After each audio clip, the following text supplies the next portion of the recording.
गैरों पे करम अपनों पे सितम, गैरों पे करम अपनों पे सितम, ए जाने वफा ये जुल्म न कर। साहिर लुधियानवी ने इस गीत को लिखा है। फिल्म का नाम है आंखें और ये 1968 में आई थी। अब आप सोच रहे होंगे इस फिल्म का और इस गीत का हम जिक्र क्यों कर रहे हैं। दरअसल ये वो कसक है जो भाजपाइयों के, वरिष्ठ भाजपाइयों के दिल में है, क्योंकि जो जुल्म हुआ है वो भाजपाइयों पर ही हुआ है। क्यों? मंत्री बनाया गया है रामनिवास रावत को, जो कि 68 दिन पहले ही भाजपा में आए थे। 30 अप्रैल को भाजपा में आए और उनको इकलौते अकेले के लिए मंत्री पद देने के लिए मंत्रिमंडल विस्तार कर दिया गया। और जो जो इंतजार कर रहे हैं लंबे वक्त से 9 बार के विधायक गोपाल भार्गव, उनको मंत्री नहीं बनाया गया। और इसके अलावा भी एक लंबी फहरिस्त है भाजपा में वरिष्ठ नेताओं की जो कि इंतजार में थे, लेकिन मध्य प्रदेश भाजपा ने उन पर करम नहीं किया। करम किस पर किया? उस पर जो 2 महीने पहले भाजपा में आया है। आखिर ऐसा क्यों? जुबां पर जो लफ्ज हैं वो भी आ गए हैं। हम जिक्र कर रहे हैं पत्रिका अखबार के एक खबर की, जिसमें गोपाल भार्गव ने बात करते हुए पत्रिका से ये कहा है कि 15,000 दिन से मैं विधायक हूं। ऐसी क्या मजबूरी थी जो कि रामनिवास रावत को आपने मंत्री बना दिया और मुझे नहीं बनाया। और भी उसमें एक दो नाम और भी हैं।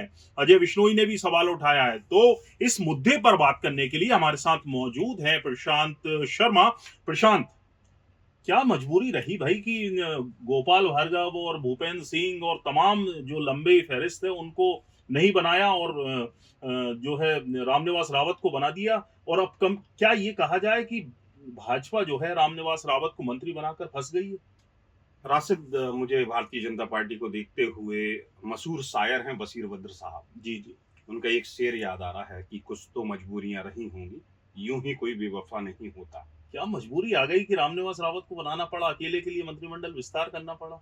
मजबूरी तो ये थी कि जब उनने ज्वाइन किया था जी तब बाकायदा शर्त थी कि श्योपुर मुरैना सीट वो जिताएंगे तो उनको बाकायदा मंत्री पद से नवाजा जाएगा। मजबूरी ये है।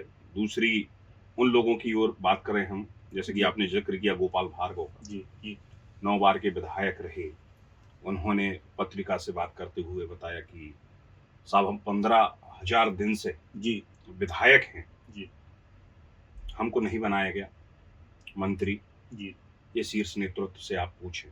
दूसरा ये भी कहा कि असंतोष की यदि बात करें जी तो आप जनता से पूछ सकते हैं।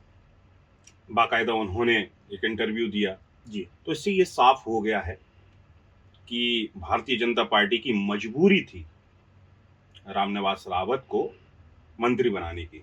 यदि उनको बनाना होता तो एक लंबी लिस्ट है, जिसमें सबसे पहला नाम गोपाल भार्गव का आता है, संजय पाठक का आता है, भूपेंद्र सिंह का आता है, सीतारमण शर्मा का आता है, रमेश मेंदोला का आता है, जिन्हें सबसे बड़ी जीत हासिल की। भोपाल की यदि बात कर ली जाए तो रामेश्वर शर्मा का आता है जी। तमाम। विष्णु खत्री हैं बैरसिया से, उनका नाम आता है। तो तमाम ऐसे नेता हैं जो सिर्फ आस लगाए हुए बैठे थे कि शायद उनका नंबर लग सकता है। लेकिन यदि आप मंत्रियों की सूची देखें, 34 बनाए जा सकते हैं, 30 पहले से थे, एक फिर अभी रामनिवास रावत को बना दिया गया, बची 3 सीटें। तो इन 3 पे किसको एडजस्ट करेंगे? जिसमें से एक तो कमलेश शाह है जो छिंदवाड़ा को नुमाइंदगी देनी है, अगर जीतते हैं तो कमलेश शाह का भी तय है कि 13 के बाद कभी भी मंत्रिमंडल को विस्तार होगा। हाँ, बिल्कुल राशिद, 13 के बाद कभी मंत्रिमंडल का विस्तार हो सकता है। तो फिर बचे दो। अब 2 यदि 2 अनार 20 बीमार तो तय है। हाँ, क्योंकि कम से कम 20 नेता ऐसे हैं जो मंत्रिमंडल में अपनी जगह पक्की समझ रहे हैं, या यूं कहें कि उम्मीद कर रहे हैं कि उनको तो मंत्री बनाया ही जाएगा। लेकिन उनकी उम्मीद से क्या होता है? भारतीय जनता पार्टी जो सोचेगी वही हो पाएगा ना।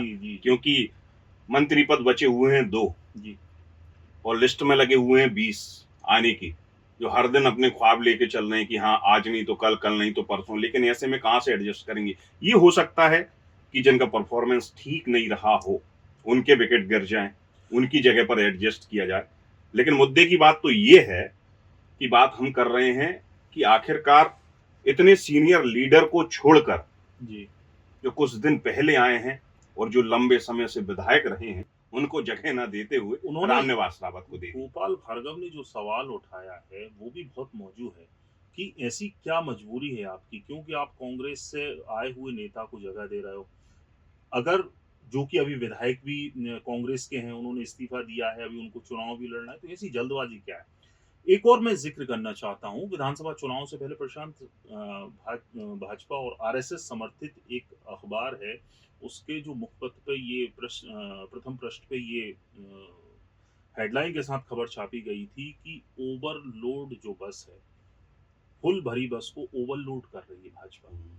और अगर इसकी जरूरत नहीं थी, लेकिन आप कांग्रेस से नेताओं को और लेकर आ रहे हैं, तो कहीं ना कहीं असंतोष होगा। और शायद ये मान लिया जाए कि अब वो वक्त आ गया है कि उस असंतोष की चिंगारी जो है वो अब भड़कने लगी है। गोपाल भार्गव जो अभी तक खामोश थे, अपनी कथा कर रहे थे, प्रवचन दे रहे थे, जो भी है वो ठीक है खामोश, लेकिन रामनिवास रावत का को मंत्री बनाना शायद कहीं उनको अखर गया है। वो उनको अकेला नहीं अखरा रहा। जी जी, ये गोपाल भार्गव अकेला नाम नहीं, क्योंकि गोपाल भार्गव ने अपनी पीड़ा जाहिर कर दी जी अखबार से बात करते हुए। जी विश्नोई साहब ने अपनी पीड़ा जाहिर कर दी जी जी कि क्या है, लेकिन कुछ ऐसे भी हैं जो पीड़ा जाहिर नहीं कर पा रहे हैं। जी। बोलते हैं ना कि अंदर ही अंदर घुटते जा रहे हैं, जी अंदर जी ही अंदर घुटते जा रहे हैं, और ये घुटने वाले नेता तकरीबन 20 हैं, जी जो उम्मीद में है कि आज नहीं तो कल। लेकिन कहीं ना कहीं कांग्रेस से आए हुए रामनिवास रावत को अचानक से मंत्री पद दे दिया गया, जी फिर बाकायदा उनने इस्तीफा दिया। अब आने वाले समय में चुनाव होगा, ऐसे में ये साफ होता है कि जैसे आप बोल रहे थे ना कि ओवरलोड बस है, तो हमने अमूमन देखा है, आपने भी देखा होगा कि जब बस ओवरलोड हो जाती है तो या वो अनबैलेंस हो जाती है जी या उससे ओवरलोड होकर एक्सीडेंट हो जाता है। अब उस स्थिति में भारतीय जनता पार्टी खड़ी हुई दिखाई दे रही है। क्यों? क्योंकि जब उन्हीं के सीनियर लीडर, जब उनने, जैसे कि गोपाल भार्गव ने कहा कि उनने कब से पार्टी को सींचते हुए आए, जी, जब मध्य प्रदेश में पार्टी का कोई वजूद वजूद नहीं नहीं था, था, वजूद नहीं था। तब से वो भारतीय जनता पार्टी के लिए काम करते जी हुए आ जी रहे हैं। जी दिग्विजय सिंह की सरकार में जब थी, उस समय से, उससे पहले से वो विधायक रहे हैं, जी, तब से वो दौर देखते हुए आ रहे हैं कि कैसे कैसे उन्होंने पार्टी को बड़ा किया। बड़ा किया। लेकिन एकदम से जब कहानी आती है कि किसी की लैंडिंग होती है, उसका ओहदा अप कर दिया जाता है, और जो अप हमेशा अप रहने वाले हैं उनको डाउन कर दिया जाता है, कहा तो ये भी जाता पीड़ा है तो कि जाहिर होगी कहा तो साहब। ये भी जा रहा है कि गोपाल भार्गव को उस वक्त विधानसभा अध्यक्ष का पद जो है हाँ, वो ऑफर किया था, जो उन्होंने कथित तौर पे ठुकरा दिया। और शायद उसका खामियाजा उनको मंत्री ना बनाए जाने की एक वजह वो भी बताई जाती है कि संगठन ने या ऊपर से जो है आला कमान से ये आदेश था कि विधानसभा अध्यक्ष बना दिया जाए, लेकिन नहीं बनाया। बहरहाल, एक और जो सूत्रों के हवाले से खबर है वो ये है कि 13 तारीख को नतीजे आएंगे अमरवाड़ा सीट के उपचुनाव का जो है वो नतीजा 13 तारीख को है। उसके बाद कभी भी मंत्रिमंडल विस्तार हो सकता है, और जो 3 सीटें बची हैं जिसमें से अगर भाजपा अमरवाड़ा में जीतती है तो एक कमलेश शाह को जाना तय है, ये आज लिख लीजिए आप। और 2 और सीटें बचेंगी, उस पर कौन होगा और क्या ये गणित है वो थोड़ा सा और समझना चाहिए। मैं राशिद बिल्कुल साफ कि एक सीट एडजस्ट हो जाएगी, 31 में 32 हो जाएंगी, 32 भर जाएंगी, बचेंगी 2। जी 2 के दावेदार पहले से भी अपन ये चर्चा करते आ रहे हैं कि 20 हमारे पास में दावेदार हैं। जी कि 20 लोग ये सोच रहे हैं कि रात में सोचते हैं कि हाँ कब मंत्रिमंडल विस्तार होगा, शायद मेरा नंबर लग जाएगा। लेकिन ये अब बोलते हैं ना, कौन सा ख्वाब है ये, सिर्फ ये ख्वाब ही देख रहे हैं। ख्वाब पूरा कब होना। सक्सेस होंगे ये तो मुझे नहीं लग रहा है, क्योंकि 2 सीटों पर इतने लोगों को कैसे एडजस्ट करेंगे। जैसे मैं पहले भी बताया था राशिद कि हाँ, हो सकता है कि परफॉर्मेंस के हिसाब से देखा जाए कि अंदरूनी कोई समीक्षा हो रही हो, मुख्यमंत्री जी समीक्षा कर रहे हो या पार्टी समीक्षा कर रही हो कि किस मंत्री ने कैसा काम किया। जी जी इस समीक्षा के आधार पर ये भी हो सकता है कि 2-4 लोगों की छुट्टी हो जाए, तो तब भी यदि 4 की छुट्टी होती, 5 की छुट्टी होती है, तब भी 7 सीटें होती हैं।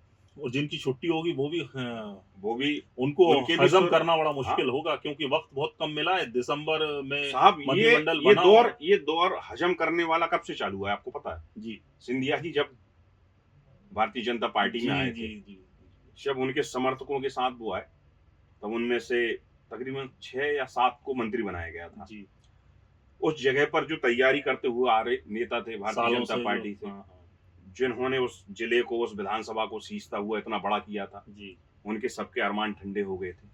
तो ऐसे ही कुछ यहाँ देखने को मिल रहा है। अब बहरहाल चिंगारी भड़क चुकी है, जुबां पर दर्द आ गया है सामने। अब आने वाला वक्त में देखिए क्या क्या सितम होने वाला है और किस पे करम होगा और किस पर रहम होगा और किस पर सितम होगा, ये भी हम आपको बताएंगे। देखते रहिए चौथा खंबा।